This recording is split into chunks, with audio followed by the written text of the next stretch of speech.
Hello, and thank you for listening to the Exit Light podcast. I am, of course, your storyteller, Eli Beals. Here it is, folks, the end of both the book I've been narrating and the end to Season 2 of the show. If you are interested in perhaps having your stories produced or even utilize your narrative talent, by all means, reach out to me. Just shoot me an email at eli@exitlightpodcast.com, and I will get back to you. I've had a few inquiries already, and let's just say that I am taking a hard stance on anything created by AI, with very few exceptions on the matter. If you are considering sending me a story, please keep the word count under 5,000 words. Okay, settle in. This one's a bit longer than usual.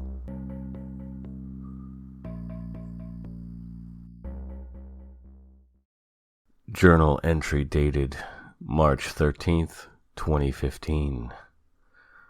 I do not understand. God give me the wisdom to comprehend this foe. I entered her domain and found her on the floor of a closet, sleeping as in death. I know her face. I saw it. I saw it as if I were a young man again, stumbling into my father's bedroom one terrible night. She had him spellbound, and was feasting on blood that poured from his throat. He then crumbled into nothing like a man formed of ashes, blown away by a breathless wind. The memory has not haunted me for a long time. I fear to write the word, but I know what sort of demon she is. A vampire. It can be nothing else. I bathed her in the light of the sun from the heavens, and spoke God's words to her still form. And nothing, not even a twitch. I rested the cross upon her chest and poured the vial of holy water upon her face, and nothing. I turned to more savage methods, remembering a practice still done today in older parts of Europe, where the heart is removed and burned, then drunk by the pure of soul. I did not have the implements necessary to conduct this rite, and settled on driving a wooden stake into her heart, which I am thankful that I had the presence of mind to bring. I drove it into her unbreathing chest, and not a drop of blood spilled. It was as if she was already dead and I was merely too late. Yes, perhaps there is another demon hunter, or the church is not as forthcoming with their true purpose as I was led to believe. I then recited the Lord's Prayer and took my leave. I am not certain my efforts had any effect. And now I wait. It is no matter. A soft knocking wakes him from a deep sleep. The nightmare is playing out in all its vivid horror, only this time it is reinforced by details provided by the Gemini curse. The knocking becomes louder, more insistent, and then he hears her voice. It sounds scared. "Everett? Coming." He yells and races to the door. Something is wrong. Her normally short stature is somehow diminished. She looks small and wan as she crosses the room, slightly hunched over, arms hugging her chest. She sits and looks at him with a troubled expression, thin black eyebrows arched in worry, her normally wicked smile not quite a pout, but just on the verge of one. "Have you told anyone about me?" she asks in a quiet voice, but without accusation. "No. Well, I did mention your name once. What happened?" "I have to move tonight. Someone is trying to kill me." "What?" "I woke up in the middle of the floor. My face and hair was wet. Smells like roses. And there was a stake in my chest." She touches a spot dead center on her chest. His eyes follow her finger as it traces a circle on her sternum. You can stay with me if you want. I don't want to leave. I like it here. San Francisco, I mean. I've been here so long. Everett, I don't want to leave. She's about to cry, and Everett can't help but feel the same way, seeing her in such distress. I don't want you to leave either. We'll find out who this person is, I promise.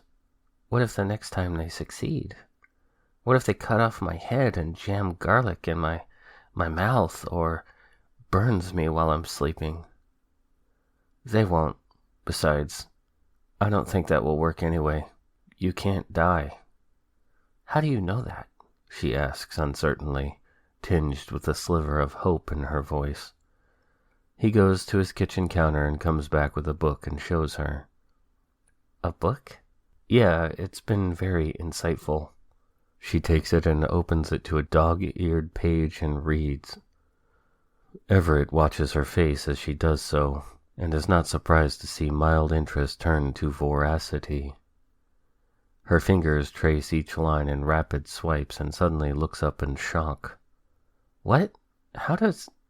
She looks at the cover. Felix Twist know this? I don't know, but there's something I need to tell you. I've been having these dreams ever since I met you. They're really fucking intense. They are in there, he says, pointing a finger at the book. They look at each other for a long while before another word is spoken. Everett breaks the silence. The story's about two lovers sacrificed to remove a god from the heavens.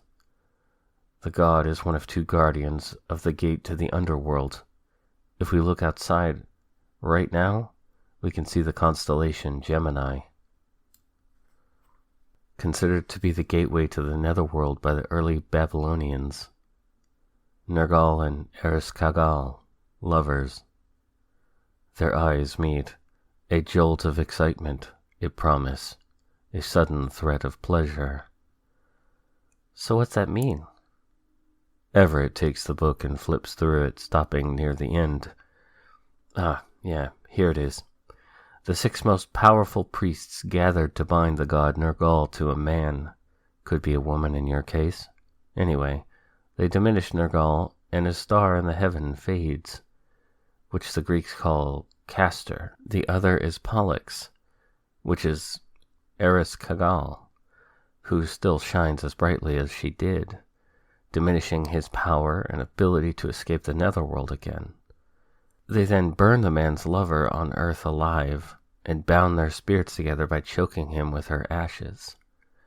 Since a god's power cannot be contained in one mortal frame, the love of 2 mortals was equal to that of Nergal and Ereshkigal, and provided a conduit to siphon the guardian of the netherworlds. He shuts the book, and regards Olivia with horror in his eyes. I saw you burning in my dream, and I tasted the ashes. You were screaming. She says nothing, her eyes on the book, then back up to his face, studying it, trying to connect 2 ends of this tale together. She frowns and shakes her head. I can't remember anything like this. All I remember is waking up in a room that I did not know, and that the first person I found alone with, I attacked. It was a taxi driver. I didn't know I was going to do it. I just couldn't resist. Ever since then, I've learned what I know now, which isn't a whole lot, but sometimes I see something, and it sort of, I don't know, speaks to me.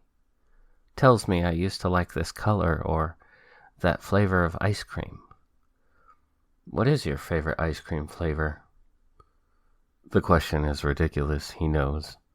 But at this moment he finds himself with thousands of unanswered questions that are fighting for precedence. She grins, relaxing a bit. Black Forest Cherry. That is a good one. Yeah, total fave. Anyway, I get these little flashes sometimes, but never anything that... Wait, when I met you, I got a flash. It was how you looked at me that first time. I had you marked and was very hungry, so I didn't think about it much then, but when I was about to drink from you. I couldn't do it. Yeah, I remember. You ran off. I wanted to chase you. Probably a bad idea. She laughs, but holds that spot on her chest unconsciously, as if in pain she cannot feel. So after the ritual is complete, they resurrect the man, who rises again, doomed to walk the earth forever, to feed like a parasite on the ones that walk in the daylight. I'm a parasite? Like a tick? Yeah, kind of, I guess.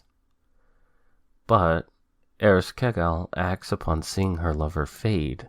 She captures the burned woman's spirit and binds it with a seed, to forever return to earth and grow anew, never passing through her doorway.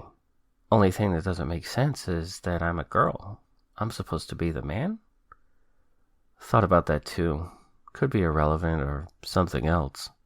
In the book they find each other again, but it doesn't say what happens. Basically happy ever after. Think we will, Everett? As soon as we take care of this vampire hunter. Yes, Olivia. I think we will. Journal entry dated March 15th, 2015. I returned to the demon's lair. She was not there. I fear she still walks this earth. The stake I drove into her heart was tossed aside without a single drop of blood on it, as if the sanctified wood rejected any unholy molecule of her. My wards and sacraments have failed to prevent her passage to the world outside. If she was aware of my efforts before, she is certain now and will be difficult to track down again. I have failed you, my lord, my father. Please forgive me. My faith was blinded by my nearsightedness. If I should find her again, I will not hesitate to do the job completely. I have procured a handgun, small caliber, and I'm learning by trial and error to fashion my own bullets melted down from the silver crucifixes. I know now what I hunt. She is a vampire, and after much research, I know what I must do. Her head must be severed with a silver blade, and her mouth filled with garlic. The lesser demons will perish when this one is gone. I am sure of it.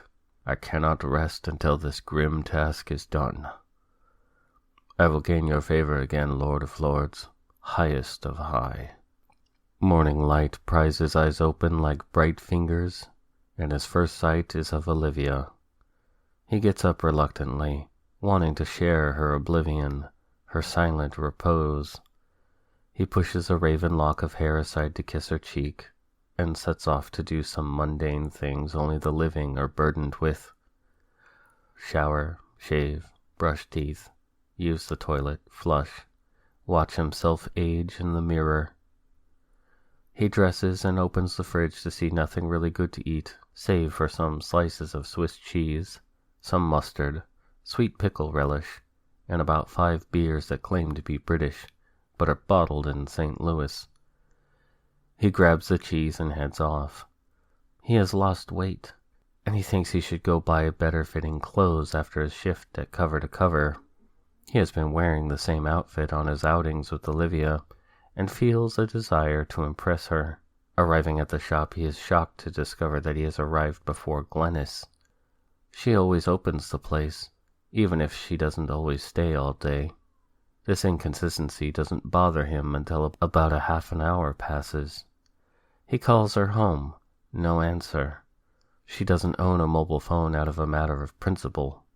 Her views on technology are very bleak, and uses it only as a means to further the life of the old ways, as she likes to say. He has smoked almost 3 whole cigarettes by the time a taxi pulls up to the curb. Out steps a short man with blazing red hair, cut close to his scalp, which makes it look like he's bald with a terrible rash. He approaches the shop, giving Everett a curious glance before sliding a key into the deadbolt lock. Everett guesses by his age to be one of 2 sons Glennis has mentioned once or twice.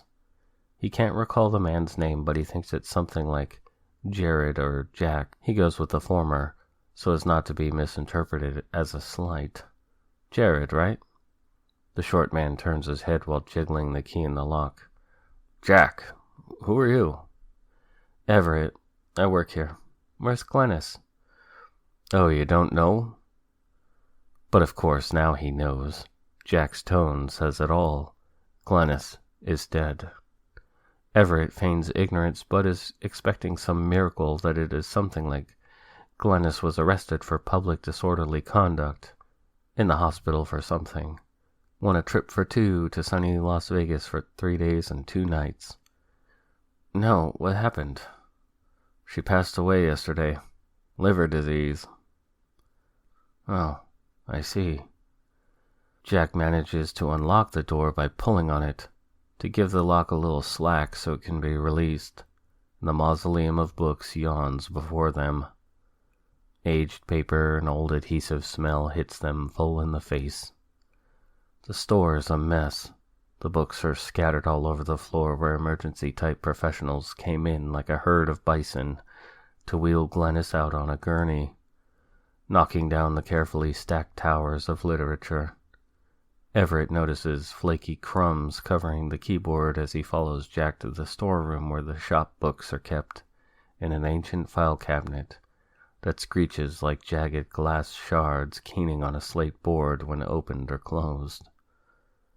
She must have been enjoying one of those huge buttery croissants as her liver gave out. She must have thought something was wrong. A bit later, since she would be turning a pale yellow, jaundice, possibly feeling waves of nausea, cerebral edema set in, escalating to herniation. Her higher brain function begins to shut down and she panics. She may have waited too long to call them, but she did call them. They did all they could. The pressure from the buildup of fluids in her brain pressed into and shuts down the respiratory center. She stops breathing and cannot be resuscitated. According to Jack, she died while being rolled down the hallway to the ER. So what's going to happen here? We'll assess that soon, but I expect the shop will close. It was a terrible money sink anyway. Can send me my last check then, Jack. Good luck with all this. He makes a wide, sweeping arc with an arm and turns around and leaves the dead shop owned by a dead woman, full of dead books. He isn't sad about the passing of Glennis. It was simply her time to go. It's the still living that irks him, that swoops in like vultures to dismantle and pull apart the deceased legacies, no matter how meager. He imagines arguments, harsh words, and litigation over a thing the recently departed would be really disappointed to know about if they could see it all happening.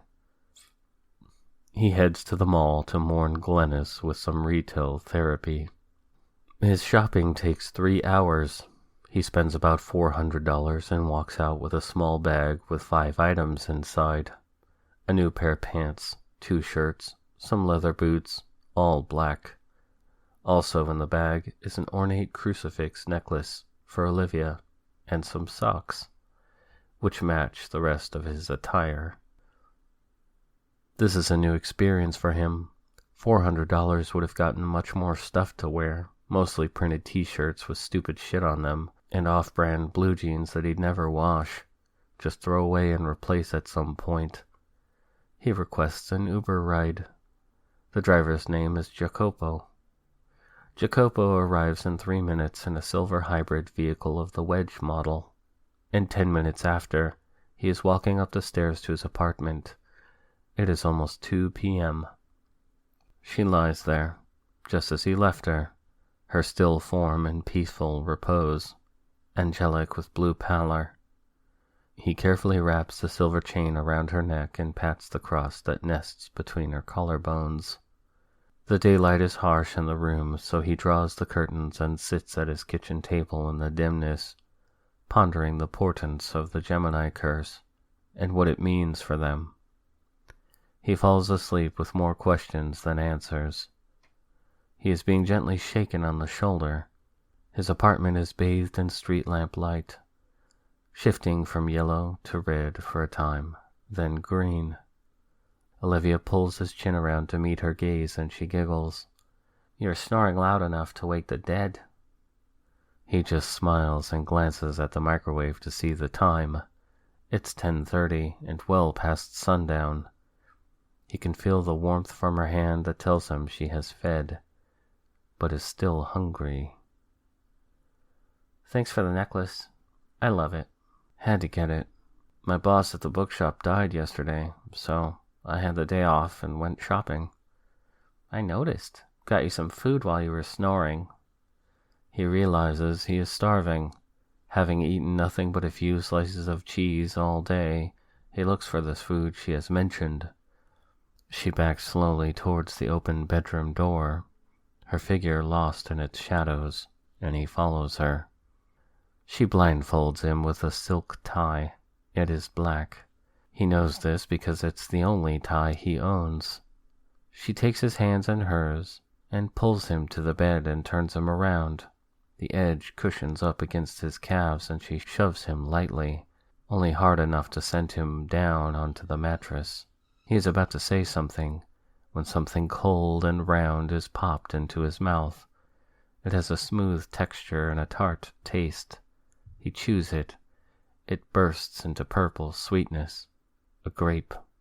He swallows it and waits for another one. Open your mouth. He does. A cube of rich cheese, its creaminess edged with sharpness like a baseball bat with nails driven through it. A slight smokiness in the after flavor. He thinks maybe Gruyere. He's not well versed in cheese, but he knows this is the most delicious thing he has ever tasted. She alternates between grape and cheese for a while. Then something new is popped into his mouth. It is hard, but soon begins to melt, spreading a dark velveteen veneer over his palate. Dark chocolate. Another grape and another. Some more cheese, different in flavor, smoother, and buttery soft with a slight bitter aftertaste. Another grape. No, it's less crisp and much more tart. He bites into it carefully as his teeth are impeded by a cherry pit. The meat of it is soft, but it has subtle fibrous crunch to it. He turns his head away to spit out the pit. He hears it plink against the wall. Something disc-shaped, with a thin shell of milk chocolate underneath. A slice of superbly ripe banana. The softness and sweetness contrasted by the little crackling bits of chocolate. The rim of a glass is held to his lips. He smells the beach on a tropical island, coconut and pineapple. It slides down his throat like a sunscreen-scented riptide of yes. He gulps it as she tilts it up and up. He doesn't know how long it will last, but he drinks until it is just a slight stream that becomes tiny drops of liquid sweetness. One after another, until it is gone. A slight breath of air tickles his skin as she whispers only centimeters away. Want some more? Yes. He licks his lips, anticipating another morsel. It is her kiss instead, and he tastes clove, cinnamon, and anise, and that faint hint of dark electricity that suffuses her being. They kiss for an ice age which melts eventually in the fiery heat of passion. They lie against the headboard naked atop the bed cover in the dark. Can I take this off now? She laughs against his shoulder and grants permission by sliding the blindfold off for him. The bedroom is moonlit and bright by comparison to the absolute dark behind the blindfold. He looks down at her, looking up at him, smiling that little smile of hers.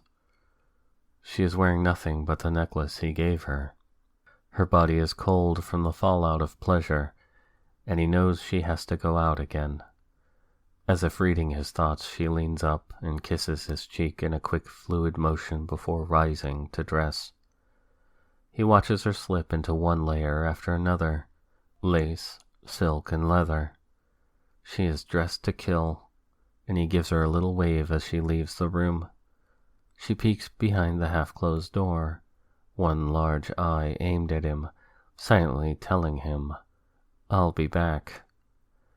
He resents the sound of his apartment door closing and wishes she could just stay in his arms, but he knows she has to go and accepts it like a law of nature. She returns an hour before dawn, bouncing on her Mary Janes, eyes glittering. He holds out his arms and they embrace as if from a long absence. He sleeps through most of the day and wakes to a blaring alarm a few hours before sundown, and a few hours before his shift tonight at the morgue begins. He leaves a short note for her on his pillow. Olivia, probably won't see you tonight. Working at the morgue. Try not to have too much fun without me. Love, Everett. The nighttime crowd at Ichabod's is much different than the morning crowd. Younger and less concerned with newspapers and conference calls. He sees a group near the edge of the patio, coolly disregarding the no smoking signs, possibly headed off to Nosfera nightclub, as the dominant theme of their attire is black and their eyes lost in heavy eyeshadow. Inside, a small crowd is gathering around a stage while a guy in faded jeans and dreadlocks adjusts a microphone. Open mic night draws the usual poets and literati from all over the city. Everett enjoys the cathartic nature of this event, hearing tales of love and pain expounded with amplified verve. He gets some coffee and settles at a table near a window and waits for the show to begin, thinking about Olivia, wondering what dimly lit room she is haunting, what hapless mortals she is seducing. He no longer feels jealous of this intimate nature of her hunting methods, but can't help feel an ache course through his chest as he imagines that embrace leading to sanguine bliss. Open mic night is underway. Currently, a woman is reenacting something like childbirth, her voice intentionally out of breath as she delivers her poem to the audience. Text from Olivia. Olivia. Hey, got your note. Very sweet of you. What are you up to? Everett. Just hanging out at Ichabod's before I head off to work. It's open mic night. Olivia. Ooh, is that like where people get up on stage and read poetry? Everett. Yeah, mostly. Some people sing. Right now there's a lady condemning the penis as a weapon of mass destruction. Kind of agree with her. Haha. Olivia. Sounds fun. I'm coming over there, right? Meow. Everett. Okay. Maybe you can walk me to work. Olivia. Okay. See you in a sec. The woman is now yelling into the microphone. The penis is a weapon. The penis is a weapon. The penis is a weapon. This goes on for about 30 seconds and she stops abruptly, glaring in the spotlight. Her performance incites a scattering of applause and a few cheers. Next up is a violinist. He speaks into the microphone in susurrating tones. Hi, I'm Dale. This is called Equinox. He is very good, and the low strings of the violin hum through the amplifiers in a variation of Pachelbel's Canon in D. Olivia enters, wearing a long duster of thin black leather. It billows behind her as she walks to his table. Everett can't help but feel a sense of pleasant shock when it is indeed him she is scanning the room for.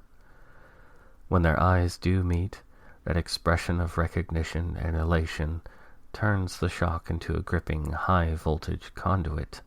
She sits across from him. Her perfume is sweet like red licorice and honeysuckle and sex. He doesn't ask her how the night is going. He knows by the flush of her skin and the warmth of her lips as they kiss briefly over the short expanse of the table between them. She turns slightly towards the stage to hear the last bit of the violinist's performance. After he's finished, he flourishes his bow and bends at the waist dramatically, a true performer. Much more enthusiastic reaction issues from the crowd, and he is replaced by a tall guy holding a spiral-bound notebook. I've never been to one of these, she says. Everett knows by now that she means since she became a vampire, and everything before that time is blank. They're pretty fun. I like the poetry, personally. It's not always what they are saying, but how they say it.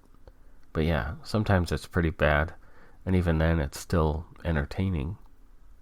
Huh, she says as she watches the tall guy open the notebook to his poem. The poet runs a hand through long black hair that partially veils his face. His nails are painted black. He clears his throat before diving into his recital. I call this gratitude. He growls into the mic. Who do you think for your daily bread? Is it God? His voice rises with the word God, drawing it out like a long bestial screech. Who is your mother and father that walked the earth first? Adam and Eve? He glares at the audience in a slow panning glance. With your hands pressed together, do you close your eyes and wish? Do you fall on your knees and tremble? His arms cross over his chest and shake dramatically. The pages of the notebook rustle loudly over the amplifiers. But you are lying to yourselves. That day that gives men's cause to damn the fair sex, flinging shame upon their breasts over a fucking apple. He raises an open hand to the air above him and grabs at it, miming the motion of pulling something down and taking an invisible bite. The tree of knowledge, the forbidden fruit, the serpent in its branches, he hisses, sending a collective chill through the crowd. So comfortable you are with your delusion, let me just clarify so there is no confusion. He draws a breath and points a finger out over the stage to the nightscape beyond the walls. Your jealous little God doesn't want you. It wasn't him that set you free, it was the serpent in the tree. He yells with such force that the speakers crackle, distorting his voice. Everett cannot see their faces, but he imagines their shocked expressions, eyes and mouths gaping. He turns to Olivia and she is smiling, enjoying the performance as much as he is. If not for Satan, none of this would be here. He gestures with a sweep of his arm, encompassing the entire sprawl of human civilization. None of you would even be here. Just Adam and Eve, alone, in the Garden of Eden, forever. He whispers the last few words harshly, and pauses for a moment, head down, his eyes lost in the hollows of his eye sockets. Is this what you want then? A non-existence, a zero-sum, an empty black hole? A great big nothing? His voice crackles again. So place your hands together, bound in nails, and say your thanks through liars' teeth to eat his body, drink his blood. He raises both arms as if inviting the wrath of God he is bashing, and nothing happens. The poet lifts his head and smiles just before gripping the mic stand. Arrogant misanthropy, mindless apathy, blind to the thing that is staring you in the face. The devil is a friend to the human race. He laughs then. It is mirthful, deep, and free of anger. His laughter subsides, and he intones solemnly like a monastic chanter the following command to the people sitting in stunned silence. Either accept what I say or throw it all away. A feral howl that lasts for as long as his breath holds out, then silence. He bows to the crowd, black hair brushing the floor, and rushes off the stage and out a side door, not bothering to hear the uproar that ensues in his wake. Everett and Olivia are cheering. Much of the audience is as well, but some of them just sit there like mannequins, totally numb to what they are trying to process. Wow, is all she says. Yeah, he's good. He never stays after a reading. I think someone tried to attack him once, and that's why he runs out like that. Everett finishes coffee and stands. Gotta go to work now. Ah, she whines. This is so fun, though. Just don't go to work. Very tempting, but I can't miss another shift. I don't want to get fired. So responsible. Yeah. He takes her hand and they head off towards the morgue, discussing the poem they just heard. Along the way, they pass a man dressed in priest's garb, a black cassock, a rosary with a silver heavy cross dangling from his neck. They stifle childish laughter as they pass by him, but something in the priest's eyes gives Everett a sense of dread. The feeling doesn't dissipate as they approach their destination. That priest gave me the creeps. Had an odd look about him, like he recognized us or you. Olivia's hand reaches to the center of her chest where a stake had been pounded into it recently. The memory of that day is now fresh in her mind, and she shudders. It was him, wasn't it? I don't know, he says quietly, and turns to look back down the way they came, imagining a tall figure in black stalking after them, hiding behind his piety, with dark intentions beneath his priestly veneer. They are kissing beneath the sullen glow of a sodium arc street lamp, imbuing them with ochre light, like a dying sun. They do not see the priest peering at them from behind a black cargo van. They do not hear his whispered mutterings, a prayer to his God, of thanks and promise, of righteous retribution. Smelling of detergent and acrid cleaning chemicals, Everett rides in the elevator to the ground level. It stops once the sliding metal doors admit a short blonde woman. He recognizes her as one of the front desk girls. Amy, he thinks her name is. Hello. Good morning, she says cheerfully. Everett, right? Yeah, that's me. Usually out of here earlier. I don't usually see you here at this time. Yeah, had lots of work to finish before heading out. The elevator stops again, and they both get out. She stops. Oh, almost forgot to tell you. Someone was looking for you. Did you meet with Father Francis? He seemed really anxious to talk to you about something. A cold fear spreads over his skin, and he looks over at her blonde hair to scan the lobby. Nobody there aside from scrub-clad personnel. A couple of cops leaning over the desk, flirting with the front desk girl in that macho cowboy fashion cops always seem to think works on the girls. He needs to get home, right now. Excuse me, Amy. Gotta run. See you later. Wow, you remembered my name, she says as he hurries by her and out into the crisp morning light. His Uber driver's name is Tiffany.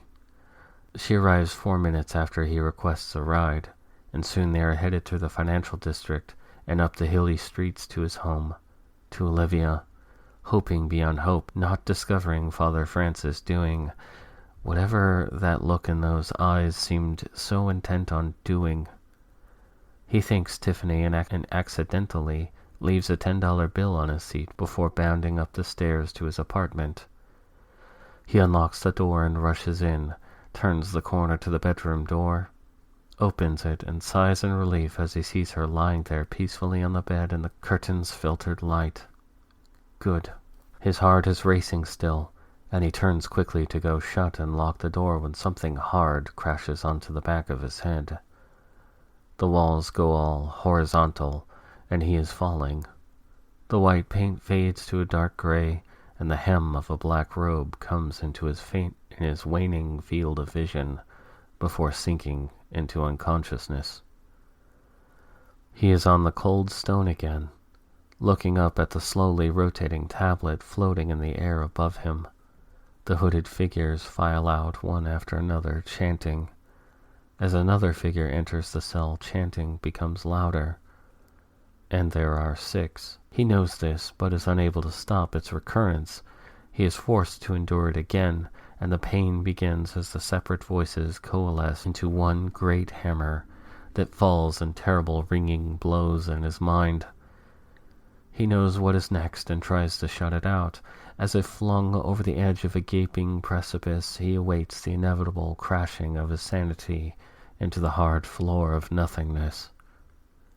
Again he sees her, in the infinite distance, yet so very near. She is pleading with him, terror in her huge eyes. The flames begin, and so do her screams, wild and agonizing. He can't look away, seeing her skin blacken and turn to ashes from the feet up.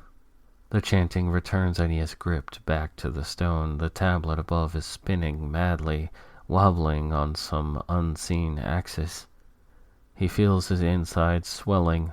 Something is filling his being, and it has a rage that is matched only by his own overwhelming terror. Horror. Horror. Burning hot ashes are flung into his face, and again he gags and chokes, and the tablet above slows its mad gyrations, and then fades to black. Journal entry dated March 19th, 2015. I have found her again, and she is not alone. I cannot say if the man is a demon or not. He does have an ill demeanor about him, though. I followed him into the city morgue, where I discovered that he works there underneath the ground as a medical examiner's assistant. The security guards did not turn me away, thinking me an ordained priest, perhaps. I discovered the man's identity. Everett Sherlock Maudit. An odd name, I must say, but I know where he lives, and he must know where the vampire resides as well. In God's eyes he is beyond redemption, and his choice in a lover has been his undoing. It is God's will that he must also be cleansed from this earth. I must be prepared. A second chance has been granted me, and I will not fail this time. My soul is purified, my penance carried out. The scars are still fresh upon my flesh to remind me of my past failure. I lashed myself till my blood poured, and only until I could not endure any more did I feel forgiven. Such is God's grace, to be given by self-sacrifice and condemned by self-esteem. Humbled Lord, I am now prepared to end this evil that plagues your creation once and for all. He is conscious of a steady rhythm, and his head hurts, but it is not the same crushing pressure from his dream. It is a hot throbbing on the back of his skull, and the back of his neck is sticky with drawing blood. The steady rhythm ceases, and a voice, tremulous and full of anxious energy, speaks. "You're awake." Everett does not reply. The mere thought of using his voice is almost enough to send him back into that horrid between place where Olivia is burning and he is choking on her still smoldering ashes. "Devil got your tongue, eh? I'm not surprised." A scraping of metal on the table. Something small and heavy. A click and some plinking noises follow, then another click. He is loading a gun. "While we wait for your girlfriend to return to unholy life, I will introduce myself."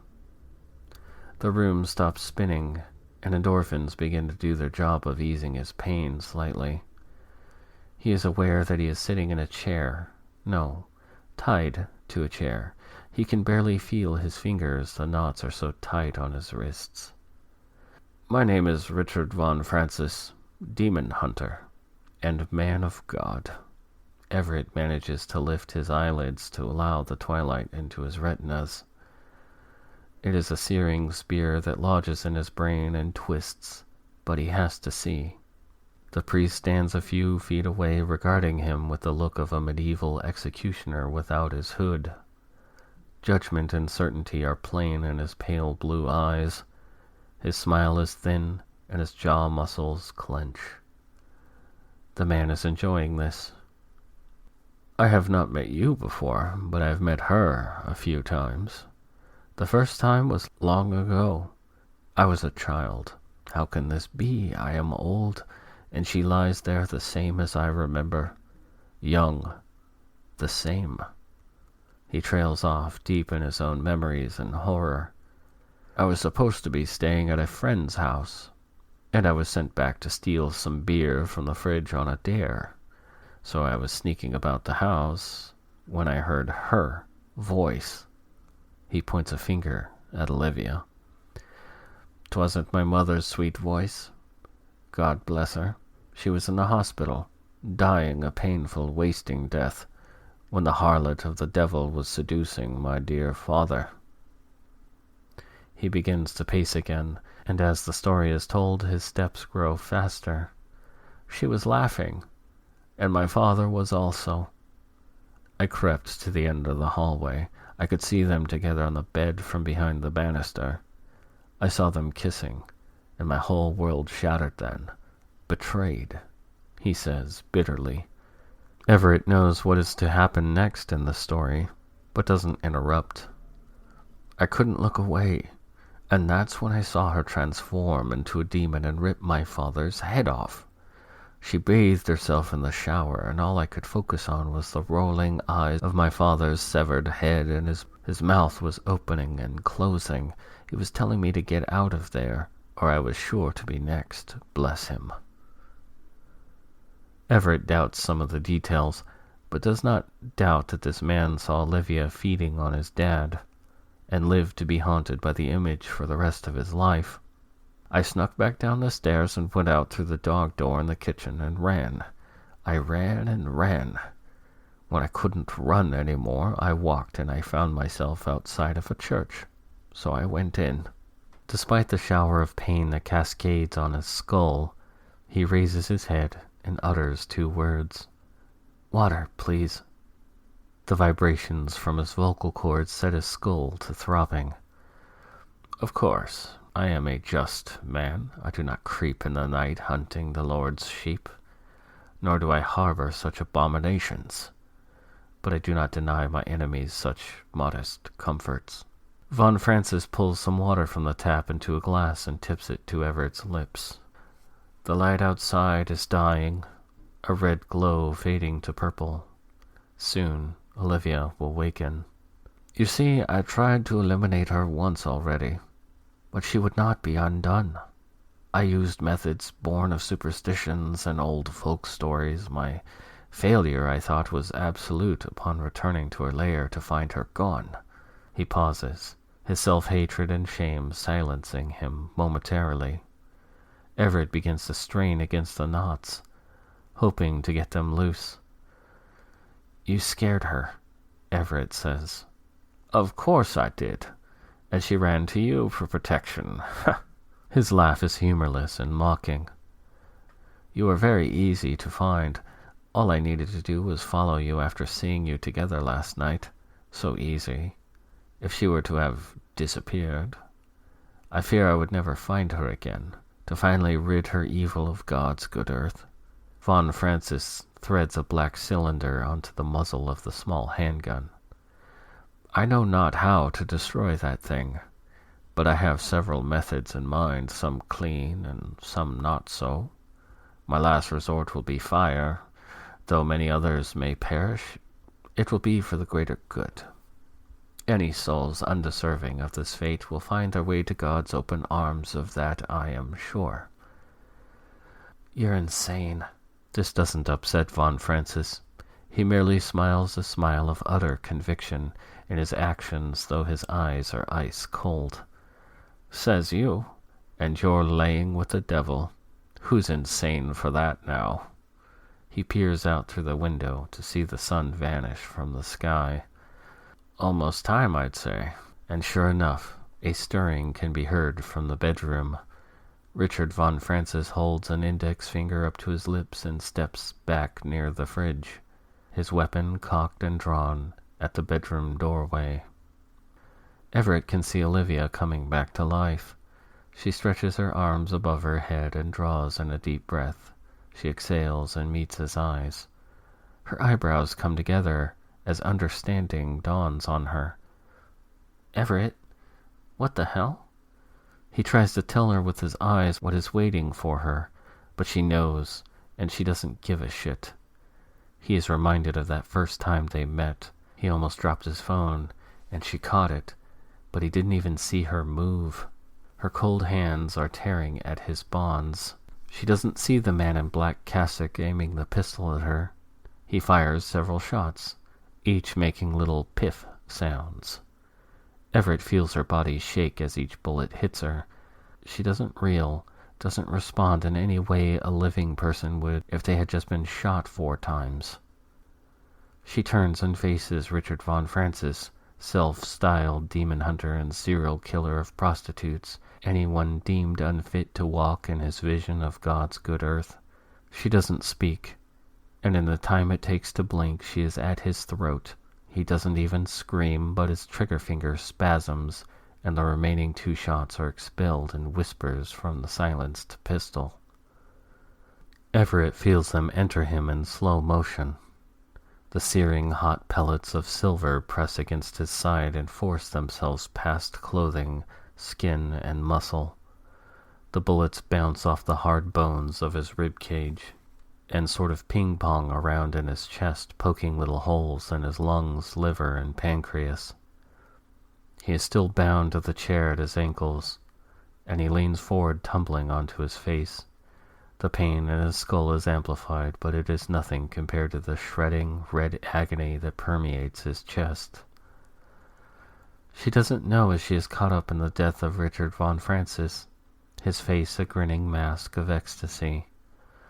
"I come, my lord, I come," he mutters before his final breath is drawn. She drops him into a heap of disintegrating dust and empty vestments of the clergy. Her small yet unnaturally strong hands are snapping the rope like old twine. She is untangling him from the chair, and now he's lying on his back. He coughs, and something warm rains down on his face. Blood. Everett S. Maudit is dying of simple gunshot wounds. How boring, he thinks. Olivia is kneeling by his side, watching the life pulse out from 2 small holes in his side in helpless wonder. "I don't know what to do, Everett." He smiles, lips bright with blood, and he blinks slowly. "The world ends for someone every day, Olivia. I'm glad He coughs some more, splattering the linoleum floor with his blood. "I'm glad I met you." "No, you can't die. I love you." "Don't think I have a choice in the matter." He begins to feel cold, and a tremor begins in his spine. He is going into shock, he deduces with clinical detachment. He keeps his eyes on her, unblinking, shuddering under racking swells of pain that lessen with each passing. "Olivia, drink from me. I want to know what it's like." "Okay." She doesn't hesitate. He feels her lips at his throat, and a sharp pressure as her canines plunge into his carotid artery. All the pain he feels is washed away by a soft blanket of euphoria. He smells her sweet perfume, her vitality melding with his. Fusion of soul. He is running through a green field. Stone towers dot the horizon. He is holding her hand and laughing breathlessly. Love shines in her eyes and they embrace, foreheads touching. He hears birds in the tall grass singing. Out here in the open sky, they can be themselves. They can be free to express how they truly feel, and they kiss with nothing but the sun above to witness their union. The blissful scene changes. He is again face to face with her, but her eyes are red, swollen and filled with fear. She is being pulled away from him, their hands clasped before being ripped apart by the guards. She bites her lip so she won't scream. The words he wants to say to her don't quite make it out, only a low moan of agony as he sees her disappear into the temple. A priest is sternly reminding him of his duty, of his pact, of his vows. He doesn't care, and he wishes that the troublesome God above will just come down and raze this place to rubble and ash. He sees the ugly truth of human nature in the priest's self-righteous face. They will sacrifice anything and anyone to survive, calling it duty, calling it a necessary contribution to the greater good. He cannot hope to escape. The mob of people pressing around him are ushering him into the chamber of the stars where his fate is settled. He says a silent prayer to any god above who will listen. Just 3 words. Grant me revenge. The scene plays out as in his dreams, but becomes kaleidoscopic. Thousands of images as if through an insect's eye, but all different. Each image is like a lifetime. Some dark and some light. He sees death and love and always her. And always the end is the same. She is taken from him again and again. Everett returns to the present with memories of eons crowding his mind, and all he can do is experience them in horrible clarity. He curses the human race in all its mindless grandiosity, its perpetual gluttony for self-preservation at the cost of something as pure and good as what he shared with her. He thinks of the prayer he said so many thousands of years ago, and says it again through blood-caked lips. Give me revenge. That feeling of being filled with something recurs, and he knows that something violent and powerful is being transferred to him through Olivia. His eyes fly open. He sees the white ceiling of his kitchen, and he feels stronger. Olivia is locked onto his throat. Her mouth is pressed lightly against his skin, her eyes closed. Her pale skin is somehow paler, and as he pushes her away, he feels her weight. She weighs almost nothing, and she stirs. Her eyes roll open, and smiles weakly. Everett. Olivia, I remember everything. She finishes his sentence for him, and they see each other for the first time as who they really are. Yes, but the memory, it's fading, it's slipping away from me. I know, I remember, Everett. She blinks. It takes a few moments for her eyes to open again, and her voice is weaker still. You have to find me again. That's how this works. You have to wait for me again. It will be a long time for you. Everett clutches her tighter, feeling her small frame diminishing as each moment passes. How will I know? You will know. Olivia! He wants to cry, but no tears come. Something is wrong with his eyes. They watch like dead windows looking on in indifference. Olivia, I love you too. And she is gone.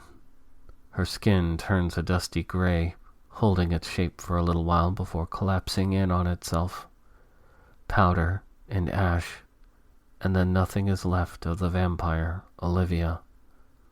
Everett stands and regards the small pile of empty clothing with hollow fury, damning each and every person responsible for keeping her apart from him. He tries to hang on to this moment, but a subtle vibration in his mind begins to sound. He grips the sides of his head, trying to keep this moment frozen there, but it is shook loose by the chanting that rushes through the tunnel of his brain like a locomotive.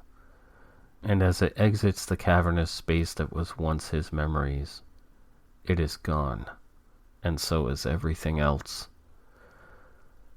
He looks down at the clothes, wondering who they belong to, knowing they aren't his. He knows his name is Everett, and that he has a terrible thirst. He glances at the faucet and is repulsed by the thought of water. He needs something else, something sweeter, something viscous and warm. He walks out into the San Francisco night to find something that will satisfy him.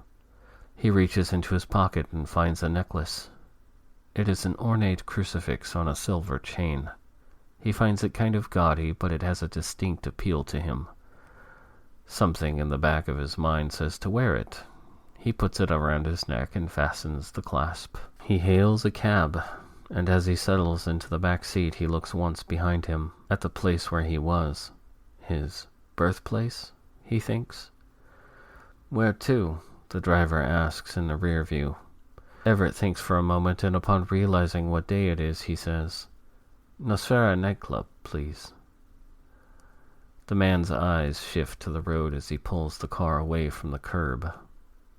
Everett listens to the steady beat of the cab driver's heart as they talk. He can tell this man is attracted to him just by the way his pulse quickens when their eyes meet. Soon, Everett thinks. Soon.